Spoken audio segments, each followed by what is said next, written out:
Previsión Social del Colegio de Ingenieros de Venezuela presenta. A partir de este momento, todas las voces se unen en una sola señal. RCR presenta Conexión 750 con María Alejandra Trujillo. Muy buenas tardes, amigos de Radio Caracas Radio. Lo mejor este lunes 16 de agosto del año 2021. Todo el equipo que trabaja para ustedes a partir de esta hora los saluda. Mariana, y abundante información que compartir y analizar, como es costumbre la tarde de hoy, simplemente algunos titulares de las noticias que vamos a desarrollar durante el programa, porque ya tenemos a nuestro primer invitado vía Zoom. Nicolás Maduro propuso a Estados Unidos que James Story vuelva a Caracas y que un encargado de negocios chavista vaya a Washington. Bueno, el régimen de Nicolás Maduro a toda prisa quiere lograr el cometido que se ha propuesto, que es el reconocimiento internacional y tener acceso a los recursos en el exterior. Propone esto sin leer siquiera, esto lo decimos nosotros, el comunicado que Estados Unidos, Canadá y la Unión Europea emitieron luego del inicio de las negociaciones, donde hablan de la necesidad de un acuerdo integral que incluya elecciones parlamentarias y presidenciales libres y justas en nuestro país antes de considerar incluso el levantamiento de las sanciones. Lo comentaremos. Además, el embajador James Story expresó su complacencia ante la liberación del diputado Freddy Guevara e insistió que todos los presos políticos de Venezuela deben ser liberados. Una exigencia, por cierto, que ha hecho la comunidad internacional en el marco de las negociaciones de México. Juan Guaidó, en su cuenta en Twitter, reiteraba que los venezolanos hemos construido las herramientas para poder sacar a nuestro país de la catástrofe, estar firmes, protestar por los derechos y plantear soluciones como el Acuerdo de Salvación Nacional, tema que vamos a debatir con nuestro primer invitado. Y en el ámbito internacional, dos datos. El presidente Joe Biden, el presidente de los Estados Unidos, acaba de decir en una locución pública que no se arrepiente de nada, que su país no iba a librar una guerra, que las fuerzas afganas no estaban dispuestas a luchar. Y en el caso de Haití, ascendió a más de 1.300 el número de víctimas mortales producto del terremoto en ese país. Esto es Conexión 750. Comenzamos. ¿Qué está pasando en este país? Y saludamos vía Zoom a nuestro primer invitado, el diputado Omar González, diputado de 20 Venezuela. Gracias por atendernos. Muy buenas tardes. Buenas tardes, María Alejandra. Un placer, como siempre, estar en tu programa. Un gusto conversar con usted. Yo le pedí una primera valoración acerca de lo que ha ocurrido en las últimas horas. Lo hemos leído en su cuenta, en sus redes sociales, pero le pediría un comentario inicial sobre la instalación de estas negociaciones, de esta nueva ronda de negociaciones entre la Alternativa Democrática y el régimen de Nicolás Maduro, que insiste en sus máximas aspiraciones, como lo ha dicho el propio Maduro hoy en rueda de prensa, que tiene que ver con el reconocimiento de las instituciones oficialistas, levantamiento de las sanciones y, por supuesto, el acceso a los recursos de Venezuela en el exterior. Bienvenido, diputado, lo escuchamos. María Alejandra, muy triste, muy lamentable lo que está aconteciendo con el pueblo venezolano y la posición que han asumido Nicolás Maduro y sus aliados para humillar a lo que se conoce como la oposición o parte de la oposición en Venezuela.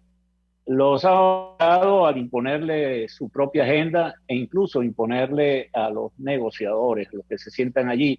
Y después de haber logrado la firma de ese memorándum de entendimiento el pasado viernes, en el que el propio, en este caso creo que fue Gerardo Bley, entre otros, que firmaban el reconocimiento a representante del legítimo gobierno de Venezuela, después de 20 años de lucha y de por lo menos 2 años del gobierno interino, de hablar de usurpación y de dictadura y de tiranía.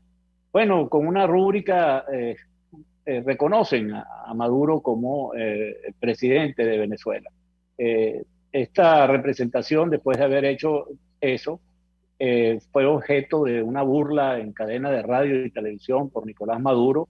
En algunos casos incluso los calificó de psicópatas, de enfermos, de dementes, de esquizofrénicos. otros de bobo, y salvo a Gerardo Blake, que le tuvo palabras de elogio, todos los demás los ridiculizó. Y el colmo es cuando la poca importancia que le da, que envía entre los representantes del gobierno de Nicolás Maduro, en este caso para nosotros sigue siendo un régimen usurpador, a su hijo Nicolásito, como lo conocen los venezolanos, que por cierto me dice que no pudo ir porque pareciera que esto es extraoficial, yo no tengo la información, pero es lo que me llega, la información que tiene COVID y por eso no está todavía en México. Bueno, pero en todo caso, en todo ese interín, súbitamente ponen en libertad al diputado y dirigente de Voluntad Popular, Freddy Guevara, cosa que celebramos, porque está arbitrariamente detenido en los calabozos de la policía política.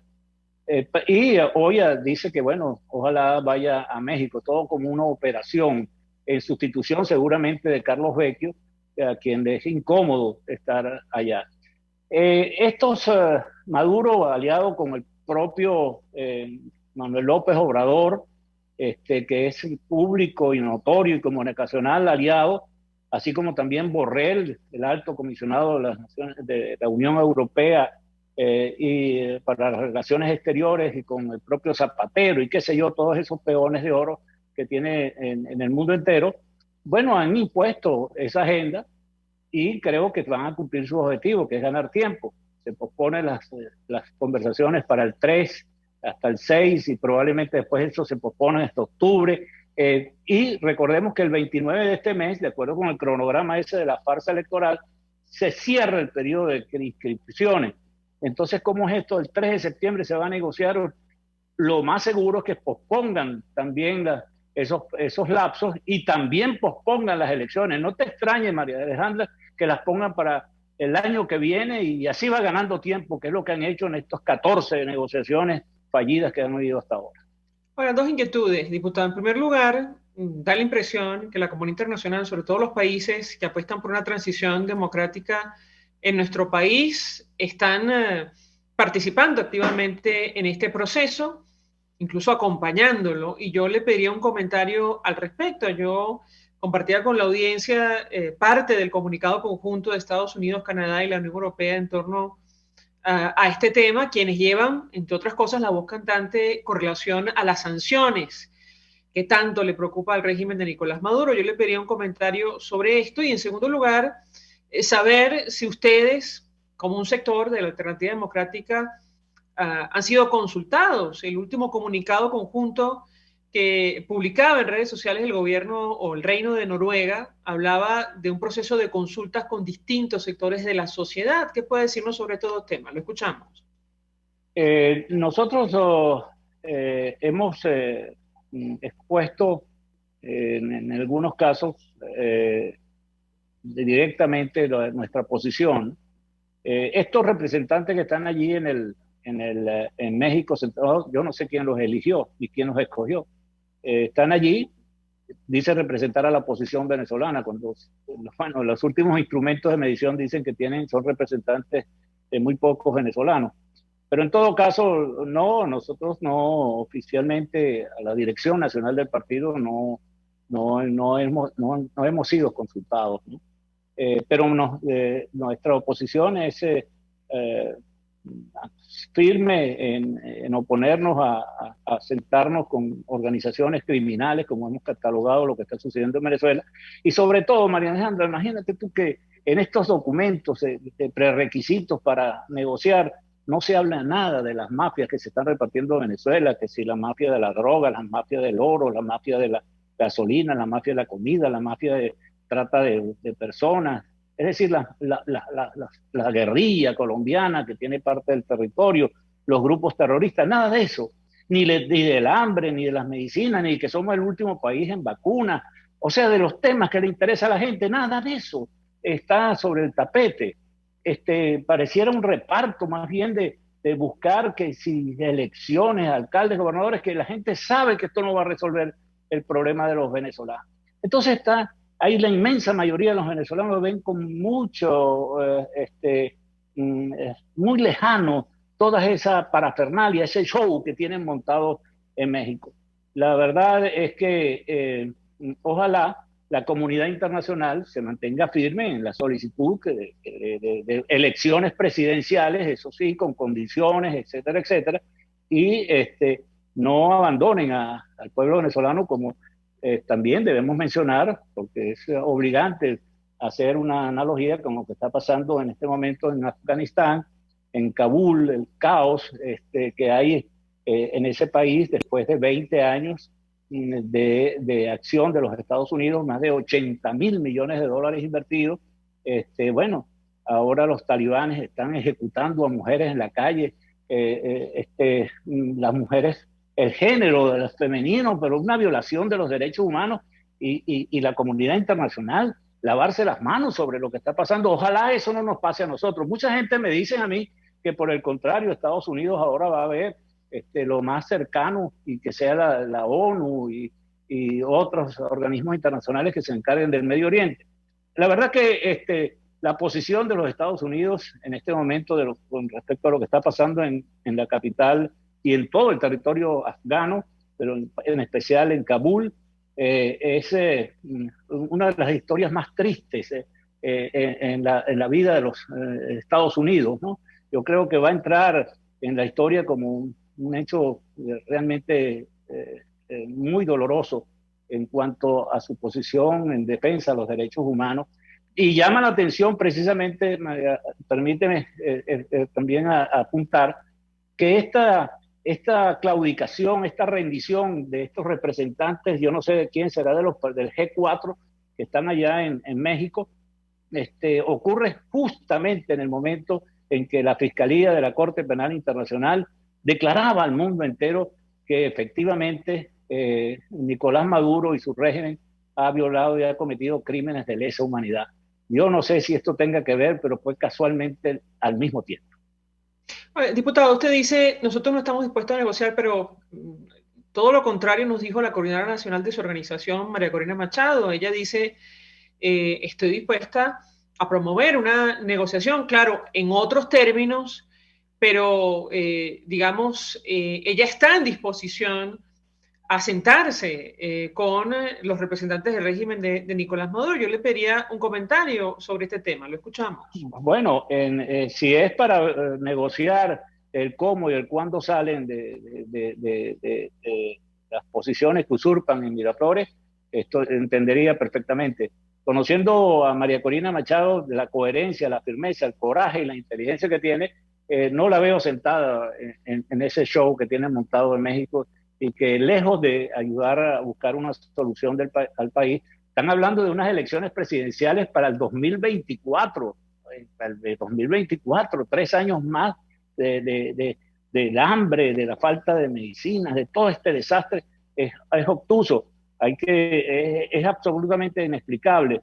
De manera que, bueno, negociar sería la salida y la presión internacional por la justicia internacional es precisamente un mecanismo de presión necesario para que se concreten esto que es la aspiración de Venezuela. Mientras nosotros no cambiemos el modelo político y el modelo económico que está imperando en Venezuela, difícilmente vamos a sobrevivir. Finalmente, diputado, ustedes siguen apoyando el gobierno interino de Juan Guaidó porque, bueno, hemos visto las declaraciones, la crítica durísima en torno a este proceso de negociación. ¿Qué puede decirnos? Lo escuchamos. Nosotros lo hemos estado apoyando desde que se instauró, pero ellos se han encargado con su firma, de ponerle la lápida, como dijo María Corina. Esto se acabó, porque ellos reconocen a Nicolás Maduro como el gobierno de Venezuela. Entonces ya quedó en el olvido el mantra que cese la usurpación, gobierno de transición y elecciones libres. No fuimos nosotros, ni fueron ellos mismos que dieron por terminado el gobierno interino. Ya lo había dicho hace algún tiempo Enrique Capriles, ¿no? Dijo, esto se acabó, hace tiempo se acabó el gobierno interino. Nosotros no queríamos creer, ¿no? Hay una serie de elementos, qué pasa con monómeros, qué pasa con Citgo, ¿Qué pasa con los activos del país que están en el exterior? ¿Qué pasa con los embajadores? ¿Qué pasa con todo esto? Estas son respuestas que debe dar Juan Guaidó al pueblo venezolano, porque si ellos firmaron, ellos autorizaron y están allí sentados, ese memorándum de entendimiento donde reconocen a Nicolás Maduro como gobierno de Venezuela, quiere decir que ellos aceptaron que no son un gobierno interino ni nada por el estilo. Entonces le deben una explicación, yo no se la puedo dar, es el propio Juan Guaidó el que debe decir, no, sí, esto se acabó de verdad, si la Asamblea Nacional se disolvió, es decir, es el propio presidente de la Asamblea Nacional y en consecuencia presidente interino de la República de Venezuela el que debe darle las explicaciones debidas al pueblo venezolano. Claro, todo hay que decirlo. Se ha dicho que nada está acordado hasta que todo está acordado, pero ciertamente esto que usted menciona ha generado toda clase de reacciones e interpretaciones. Diputado Omar González, 1.000.000 de gracias por atendernos, acompañarnos como siempre. Dirigente de 20 Venezuela, vamos a la pausa, regreso, venimos con más. Usted está viendo Conexión 750 con María Alejandra Trujillo. Solo por RCR 750, porque lo bueno une. Puedes seguirnos en nuestras redes sociales. En Twitter, @RCR750, la radio que se ve. Mensaje del ingeniero José Peraza, tesorero del FONPRES CIB. Estimado colega ingeniero arquitecto y profesional afín, el Colegio de Ingenieros de Venezuela y el Fondo de Previsión Social, preocupado por la salud de tu familia, ha diseñado un sistema de salud integral que coloca a tu disposición y que contiene asistencia primaria de salud, ambulancia, hospitalización, cirugía, oftalmología, dermatología, fisioterapia, psicología, odontología, farmacia y funerario. Para mayor información, visítanos a nuestros portales cib.net.be, fonprescib.net.be, Colegio de Ingenieros de Venezuela, construyendo futuro. Mis amigos, quiero hablarles de Bilab Biodiagnóstica, un nuevo laboratorio clínico con un concepto original. Además de estar dotado con los equipos de la más reciente tecnología y el personal de más alta calificación, Bilab Biodiagnóstica te ofrece ambiente y trato amables y los precios más económicos en todos tus exámenes de laboratorio. Pide tu cita en el 0212-945-5788. Bilab Biodiagnóstica. Precisión y confianza en laboratorio clínico. Antes de empezar el día, entérese de lo que acontece en el país junto a Pedro García Otero en Titulares de la Mañana. De lunes a viernes a las 6:30 de la mañana. Acompáñelo y empiece su día bien informado. Titulares de la Mañana con Pedro García Otero. Solo por RCR 750 AM. Porque lo bueno une. El poder de la comunicación en tus manos. Conexión 750 con María Alejandra Trujillo. Solo por RCR 750. La radio que se ve. Continuamos, amigos, en Conexión 750 y compartimos algunas de las noticias que están en desarrollo en Venezuela, más allá de nuestras fronteras. Iniciamos con la declaración de Nicolás Maduro. La tomamos del portal Monitoreamos. Maduro propuso a Estados Unidos que James Story vuelva a Caracas y que un encargado de negocios chavista vaya a Washington. Bueno, tiene prisa el régimen de Nicolás Maduro, esto lo decimos nosotros, por ya salir del gobierno interino, asumir o tener algún tipo de legitimidad y asumir el control de los recursos que están en el exterior, cosa que vemos francamente complicada, al menos a la luz de lo que ha dicho el Común Internacional. Estamos preparados para el diálogo con el gobierno de Estados Unidos, pero ellos tienen que ceder en su arrogancia, en su odio, en su desprecio. Esto lo dijo Nicolás Maduro, está entre comillas. Exige levantar sanciones. Maduro celebró el inicio de las negociaciones en México con la plataforma unitaria con la mediación de Noruega. Y digo que el memorándum de entendimiento suscrito por las partes pone todo en su lugar e incluye sus requisitos para la negociación. Yo creo que ya son exitosos los diálogos, han arrancado con buen pie. Señaló, aunque luego advirtió, que sanciones levantadas o nada, esa es la consigna. Bueno, habrá que ver si esto ocurre o no. Por lo que hemos leído del comunicado conjunto de Estados Unidos, Canadá y la Unión Europea, no es así la cosa. Primero tiene que acordarse de la celebración de elecciones presidenciales justas y libres en nuestro país, con un cronograma además. Y las condiciones, obviamente. Además, la liberación de presos políticos, y otros temas. El embajador James Story en su cuenta en Twitter escribía: nos complace a ver la liberación de Freddy Guevara e insistimos que todos los presos políticos de Venezuela deben ser liberados.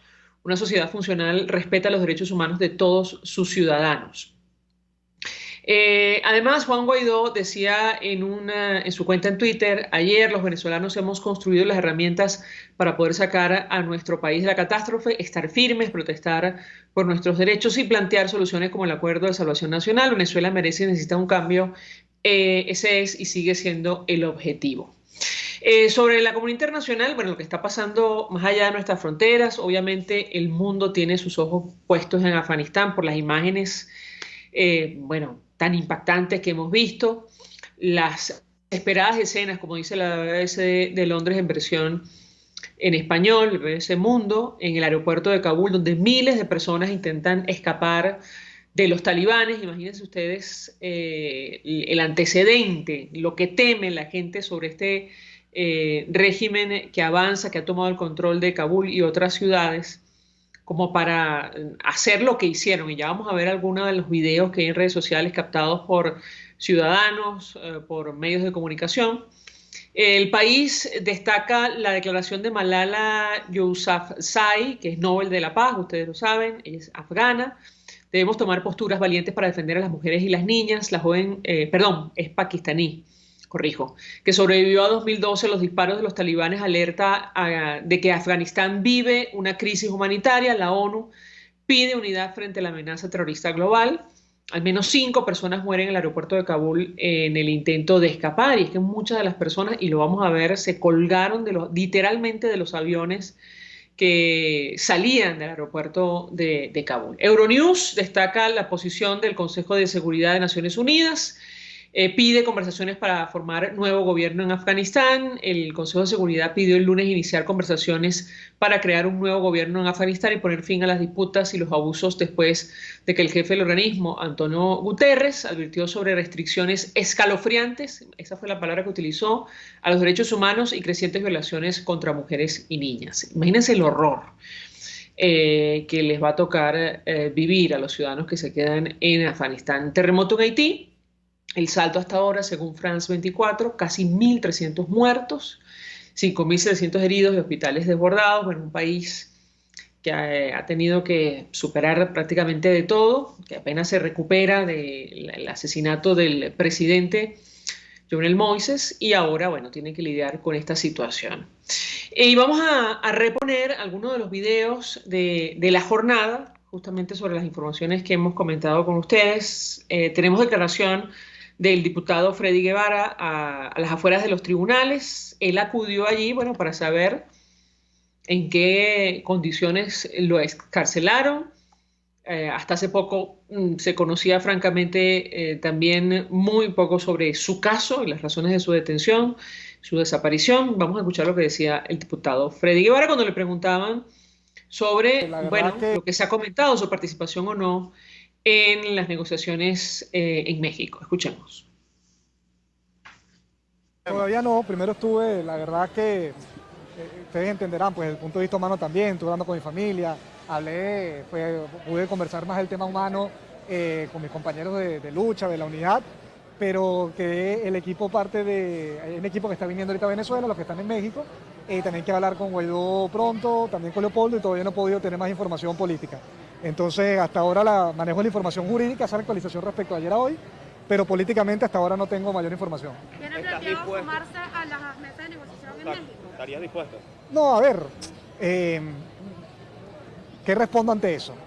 Primero, no me han planteado nada, a mí ahorita, ¿no? Porque no tengo la información política todavía. Mi respuesta es muy sencilla. Lo que yo tenga que hacer para ayudar a Venezuela, bienvenido sea, pero hasta ahora no se me ha hecho ningún planteamiento de esa naturaleza, porque insisto, todavía no tengo la información política ni la conversación que hace falta al respecto. Todavía no, primero. Declaraciones del diputado Freddy Guevara, quien visiblemente, si me permiten, ha perdido peso durante el tiempo que estuvo detenido el helicoide, y bueno, declarando las afueras de los tribunales en Caracas. Vamos a reponer uno de los videos más vistos en redes sociales, que tiene que ver con bueno, la desesperada situación que viven los afganos que intentan abandonar como sea ese país. Lo que vamos a ver es un avión, entiendo, de la Fuerza Aérea de los Estados Unidos en el aeropuerto de Kabul cuando intentaba despegar. Vemos los ciudadanos corriendo desesperados tratando de alcanzarlo. Miremos.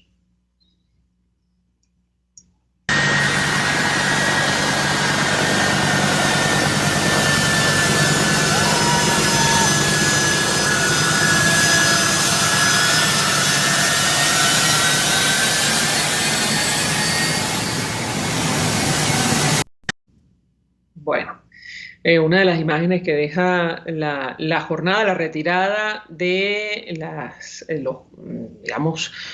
los países y las grandes potencias. Esto ha originado, bueno, reuniones de todo tipo y, bueno, es decir, la necesidad de replantearse qué hacer, porque así, entiendo, no pueden quedar las cosas, al menos es lo que ha trascendido, lo que hemos escuchado de distintos países europeos que están dispuestos a enviar incluso aviones para facilitar la salida de muchos de los ciudadanos que están esperando allí, muchos de sus nacionales, por cierto. Hoy el presidente Biden, lo decíamos, de Estados Unidos, en una rueda de prensa, mejor dicho, una locución, no permitió preguntas. Decía que su país no podía ni debía seguir luchando una guerra que los afganos no están dispuestos a librar. El objetivo del despliegue nunca fue construir una nación democrática, sino luchar contra el terrorismo. Y bueno, esto va a generar toda clase de discusiones, pues ciertamente la pregunta es, bueno, y saliendo de allí como se salió, con las imágenes que nos ha tocado ver y las consecuencias que esto tiene, esto, digamos, facilita o no la lucha contra el terrorismo, en fin, muchas inquietudes. Vamos a escuchar parte de la alocución del presidente Joe Biden en esta declaración en particular. Él hace referencia al gobierno del expresidente Donald Trump, las decisiones que se tomaron, y bueno, él de alguna manera señala como responsable de esta situación a la administración anterior. Escuchemos lo que decía el presidente Biden. Estamos supervisando la situación in situ en Afganistán en forma estrecha y estamos avanzando rápidamente para establecer el plan para que todas las circunscripciones tengan en cuenta el colapso rápido que vemos ahora. Hablaré de los pasos que estamos dando dentro de un momento, pero quiero recordar a todos cómo llegamos a este momento y cuáles son los intereses de Estados Unidos en Afganistán. Hace más de 20 años que fuimos a Afganistán con objetivos claros, es decir, que aquellos que nos atacaron en septiembre 11 de 2001 y que Al-Qaeda no utilizara a Afganistán como una base para volvernos a atacar. Y lo hicimos, degradamos severamente a Afganistán y Al-Qaeda y nunca dejamos de perseguir a Osama Bin Laden y lo logramos. Eso pasó hace más de 10 años. Nunca estuvimos allí para crear una nación o una democracia centralizada y unificada. Nuestro objetivo en Afganistán es ahora el que fue siempre: evitar un ataque terrorista en el territorio estadounidense. Durante muchos años se dijo que la misión tenía que concentrarse en la lucha contra el terrorismo y no en la construcción de una nación. Entonces, en 2009, cuando fui vicepresidente, me opuse al aumento de soldados y ahora, como presidente, quiero concentrarme en las amenazas que tenemos ahora en 2021 y no las amenazas del pasado. Bien, parte de las declaraciones que ofrecía el presidente de Estados Unidos, Joe Biden, y como ustedes comprenderán, esto va a generar un debate sin duda alguna en Estados Unidos y en el mundo, por la manera como se ha salido de ese país y en las condiciones que queda absolutamente, bueno, escindido en medio del pánico de la población frente a un régimen que ya sabemos cómo actúa, como el de los talibanes. Vamos a la pausa, al regreso venimos con más. Estás en sintonía de Conexión 750 con María Alejandra Trujillo, solo por RCR 750, porque lo bueno une. Sintonícenos a través de Periscope @RCR750, la radio que se ve. Mensaje del ingeniero José Peraza, tesorero del FONPRES CIB. Estimado colega ingeniero arquitecto y profesional afín, el Colegio de Ingenieros de Venezuela y el Fondo de Previsión Social, preocupado por la salud de tu familia, ha diseñado un sistema de salud integral que coloca a tu disposición y que contiene asistencia primaria de salud, ambulancia, hospitalización, cirugía, oftalmología, dermatología, fisioterapia, psicología, odontología, farmacia y funerario. Para mayor información, visítanos a nuestros portales cib.net.be, fonprescib.net.be, Colegio de Ingenieros de Venezuela, construyendo futuro. El que sabe de sabor sabe de saber que Del Corso es la clásica pastelería italiana de Caracas. Qué ricos sus dulces típicos tradicionales, como los auténticos cannoli, la sfogliatella o la cola de langosta, no tienen comparación.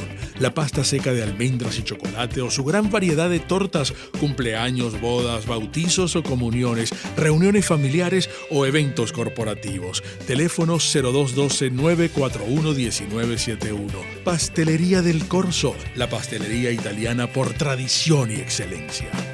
RCR 750 AM, porque lo bueno une. La Academia de Ciencias Físicas, Matemáticas y Naturales presenta El progreso tiene su ciencia. Hoy presentamos Luis Manuel Carbonell. El Instituto Venezolano de Investigaciones Científicas, IBIC, es, en buena parte, el producto de la visión de pioneros como Luis Manuel Carbonell, que a la caída de la dictadura en 1958 apostaron por la modernización del país, por la elevación cultural y científica de una Venezuela atrasada, basado en principios democráticos. Carbonell nació en Caracas en 1924 y se graduó de médico cirujano en 1948 en la Universidad Central de Venezuela. Luego de especializarse en patología e histoquímica en los Estados Unidos, regresa al país para asumir la cátedra de anatomía patológica de la UCB y más tarde incorporarse al Instituto de Investigaciones Médicas Luis Roche.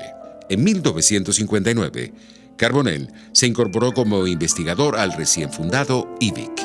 Allí creó el Departamento de Patología Experimental y el Centro de Microbiología y Biología Celular, donde investigó aspectos ultraestructurales de hongos patógenos endémicos en Venezuela. Fue decano de estudios, subdirector y director del IBIC, empeñado en consolidar la institución bajo los criterios de calidad que privan las mejores instituciones mundiales de investigación. Al jubilarse en 1981, fungió sucesivamente como ministro sin cartera de Ciencia y Tecnología y ministro de Educación.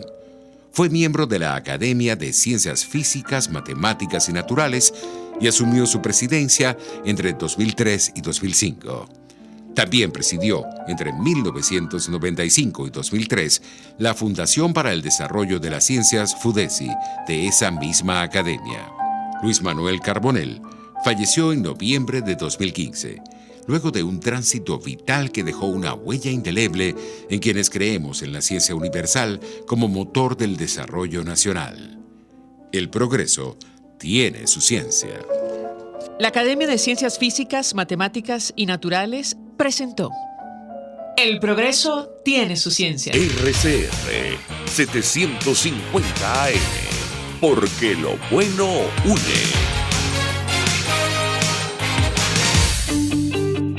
María Alejandra Trujillo te acompaña en Conexión 750, solo en RCR 750, la radio que se ve. Claro y raspado.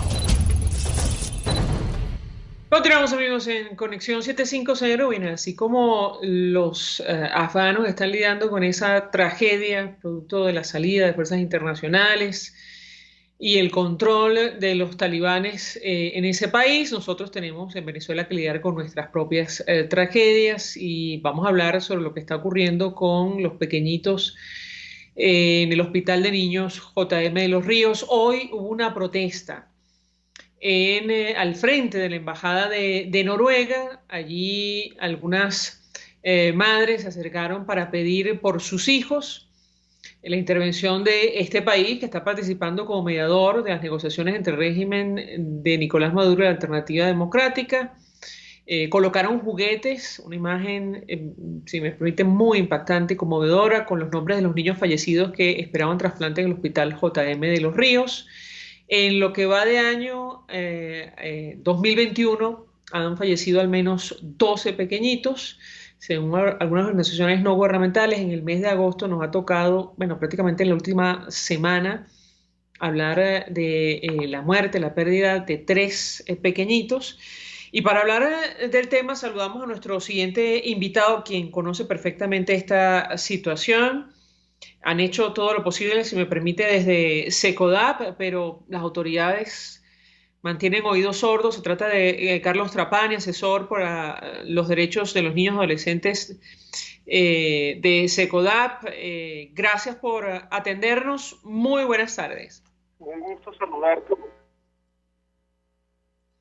A ver si lo podemos escuchar mejor, pero le pedí un comentario acerca de este tema, lo que está ocurriendo con los pequeñitos, producto en nuestro país, producto de la suspensión, por cierto, de un programa de trasplante.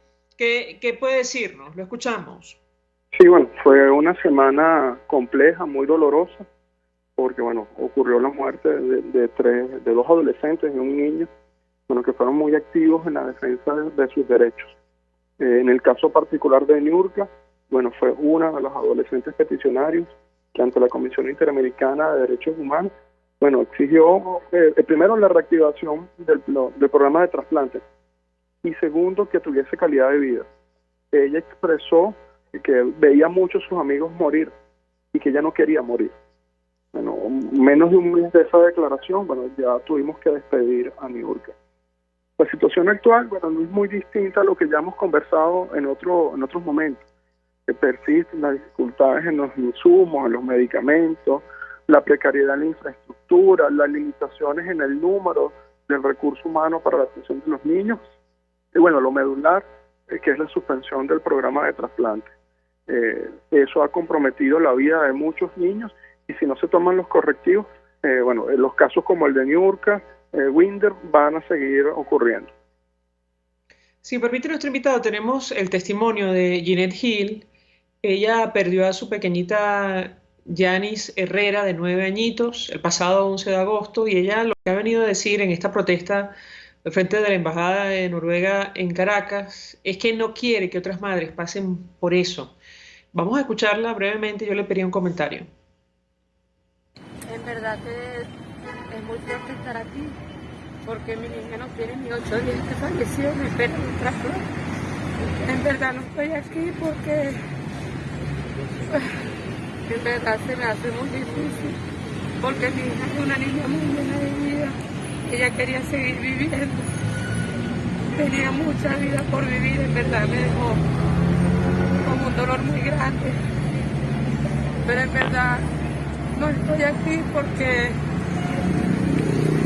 solo quiero que estén en conciencia, ya basta de estar peleando entre gobierno, oposición, solo quiero que, ya que mi hija no tuvo trasplante, quiero que otros niños lo tengan, porque en realidad para mí esta pérdida ha sido demasiado fuerte. En verdad no es fácil pasar por esto, no se lo deseo a nadie, porque así como mi hija necesita un trasplante, hay muchos niños que necesitan y quieren seguir viviendo. Y en verdad que no me gustaría que ninguno nos pasara por este dolor tan feo que estoy pasando yo hoy en día.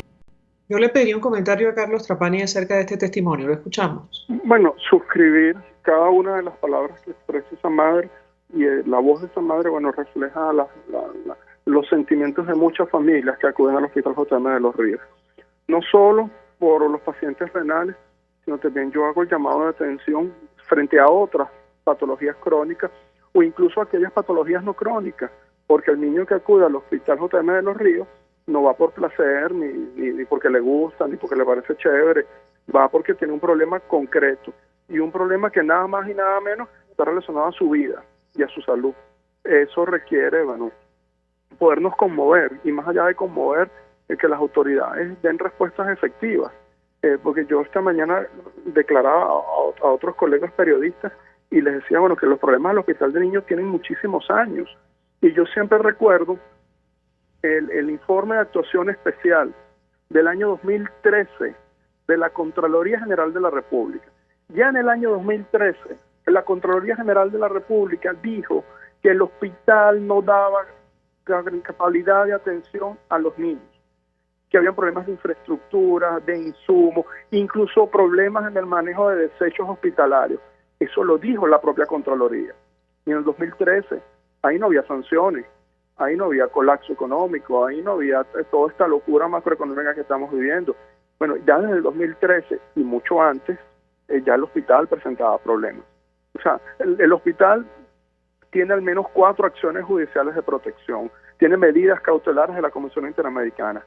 Yo perdí la cuenta de cuántas mesas de trabajo, mesas de diálogo promovidas de la Defensoría del Pueblo, diagnósticos, actas que yo mismo he firmado.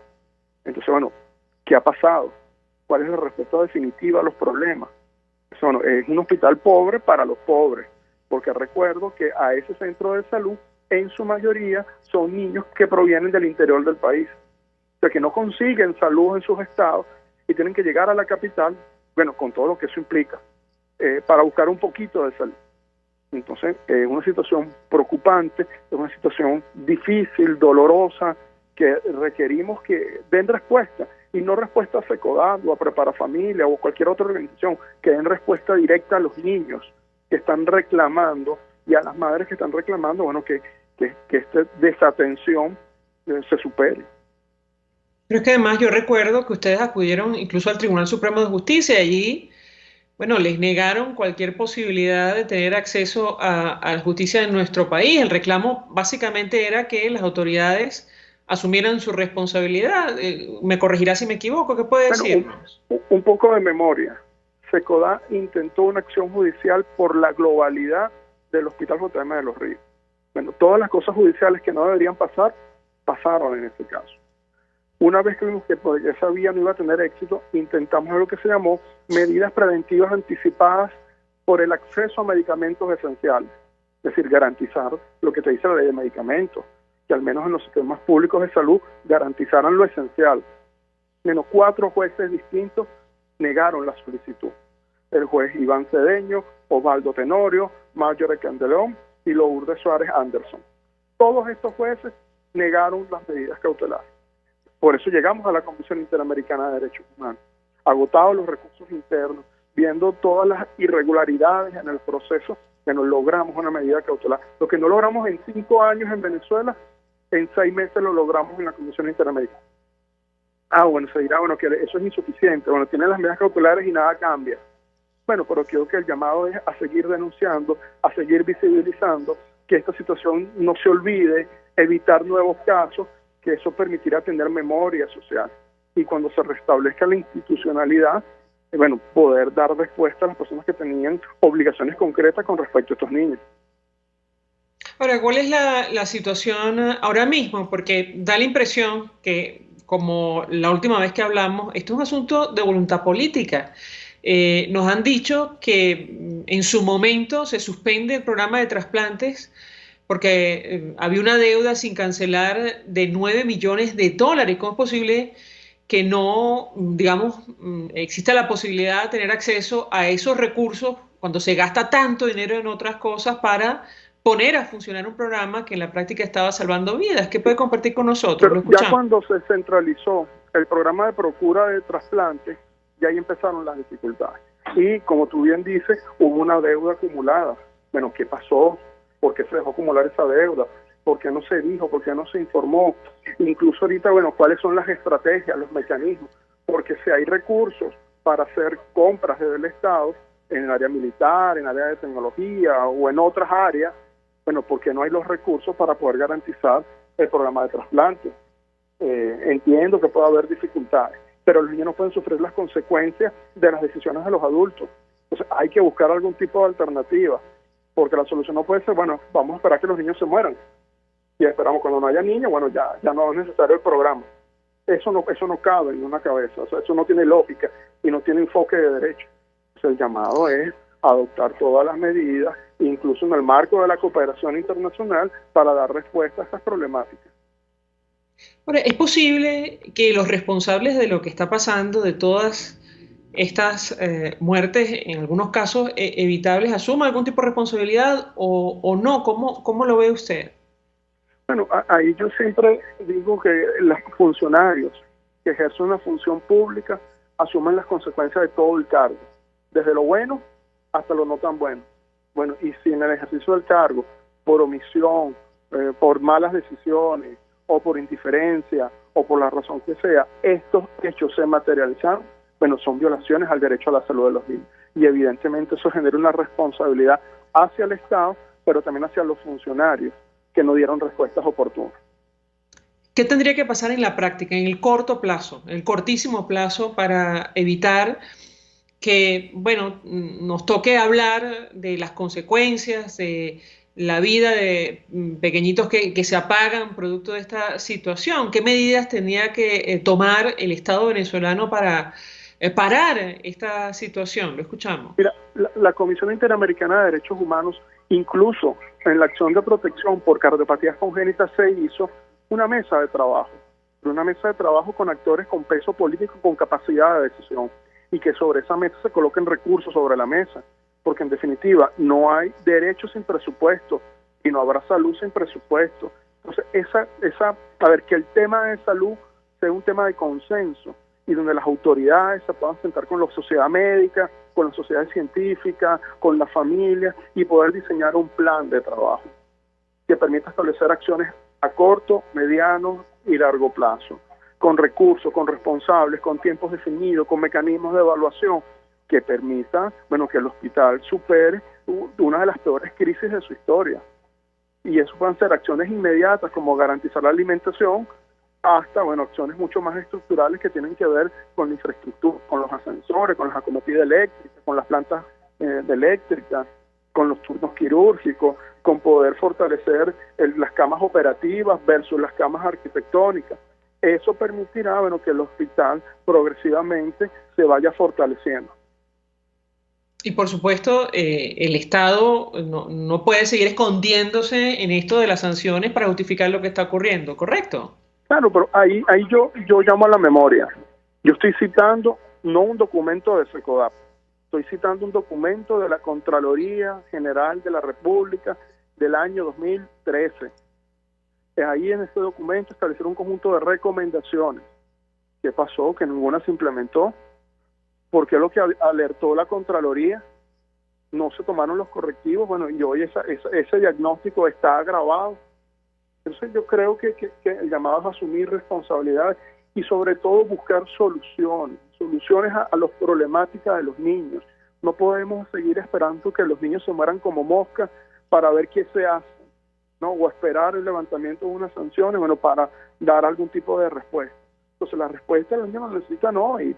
Y yo llamo a escuchar el clamor de la madre y el desespero de la familia. Hemos encontrado familias que han tenido que vender sus enseres, su vivienda, para poder garantizar que su hijo no se le muera. Y al final el hijo se muere. Entonces se quedan sin hijo y sin vivienda y sin propiedades y sin enseres. Entonces el llamado es a eso, el llamado es al consenso, el llamado es a la acción, el llamado es a ver de dónde se sacan los recursos para poder darle respuesta a los problemas de los niños. Carlos Trapani, 1.000.000 de gracias por atendernos, acompañarnos, como siempre, abogado, coordinador general de SECODAP, investigador de la Universidad Católica Andrés Bello, quien conoce perfectamente el tema que hemos debatido en esta parte del programa, que tiene que ver con la crisis en el Hospital de Niños JM de Los Ríos. Vamos a la pausa, regreso, venimos con más. Escuchamos Conexión 750, solo por RCR 750, la radio que se ve. Puedes seguirnos en nuestras redes sociales. En Twitter, @RCR750, la radio que se ve. Mensaje del ingeniero José Peraza, tesorero del FONPRES CIB. Estimado colega ingeniero arquitecto y profesional afín, el Colegio de Ingenieros de Venezuela y el Fondo de Previsión Social, preocupado por la salud de tu familia, ha diseñado un sistema de salud integral que coloca a tu disposición y que contiene asistencia primaria de salud, ambulancia, hospitalización, cirugía, oftalmología, dermatología, fisioterapia, psicología, odontología, farmacia y funerario. Para mayor información, visítanos a nuestros portales cib.net.be, fonprescib.net.be, Colegio de Ingenieros de Venezuela, construyendo futuro. Amigos, quiero recomendarles el maravilloso servicio de talabartería y zapatería principal.